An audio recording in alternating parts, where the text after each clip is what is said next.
Morning case family, আমি কবিতা আবার একটা নতুন ব্লগ নিয়ে তোমাদের সামনে চলে আসলাম। এক কাপ চা হাতে চলে আসলাম সকাল সকাল। স্যার অফিসে চলে গেল, রান্নাবাড়িও মোটামুটি হয়ে গেছে। একটু পরেই দেখাচ্ছি আজকে কি কি রান্না করলাম। এখন চাটা খাবো, আর চায়ের সাথে কি আছে আজকে সেটা তোমাদের দেখাচ্ছি। দেখো, চায়ের সাথে রয়েছে লাচ্চা বন। আমি খেতে খুব ভালোবাসি। কারা কারা খেতে ভালোবাসো বলো তো? খুব খেতে ভালোবাসে মেয়েটা লাচ্চা বন। সেই জন্য আজকে কালকে বাইরে বেরিয়েছিলাম, তাই এটা নিয়ে এসেছি চায়ের সাথে আজকে সকালবেলায় খাবো বলে। চলো একটু খাওয়া দাওয়াটা সেরে নিই, তারপরে আবার সমস্ত কাজ করতে হবে।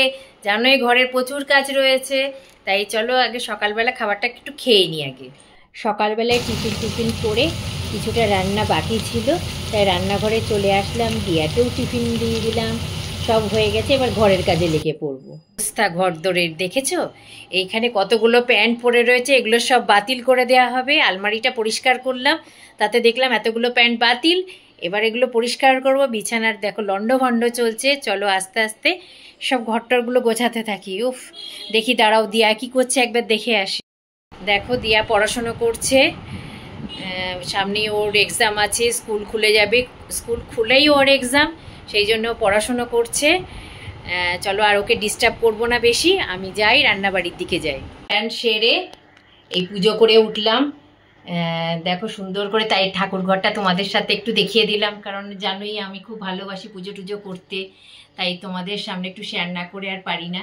তাই পুজোটা হয়ে গেল, এবার চলো খেতে দেবো, সেই জন্যে তোমাদের একটু দেখিয়ে দিলাম আমার ঠাকুর ঘরটা।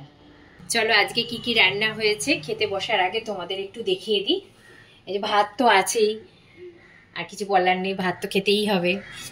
আচ্ছা, তার সাথে রয়েছে আলু ফুলকপির রসা, দেখেছো, আর রয়েছে মাছের ঝোল, আর আমের চাটনি করা আছে, ফ্রিজ থেকে বের করব আর খেতে বসে যাব। চলো এবার খাওয়া দাওয়াটা সেরে নিই, অনেক বেলা হয়ে গেছে, পুজো করতে করতে একটু টাইম লাগলো। চলো এবার খেয়ে নিই। গুড ইভিনিং ফ্রেন্ড, এই একটু রেস্ট নিচ্ছিলাম, পুজো টুজো করে খাওয়া দাওয়া করে একটু রেস্ট নিচ্ছিলাম। এবার দিয়া পড়তে যাবে, সেই জন্য উঠলাম, চা বসাবো, রান্নাঘরে যাই, চা বসিয়ে দিই।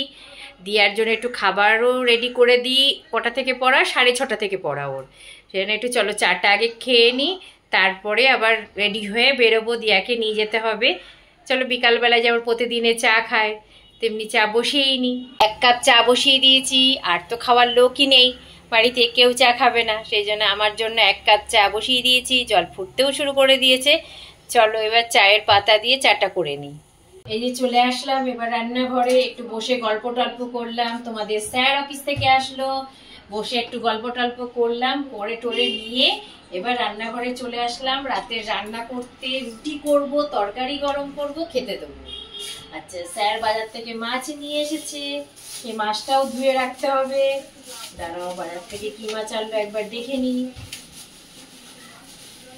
ওরে বাবা, পড়ে যাচ্ছে, এই দেখো, এই যে কালকে পমফ্রেট মাছের ঝাল হবে বোধহয়।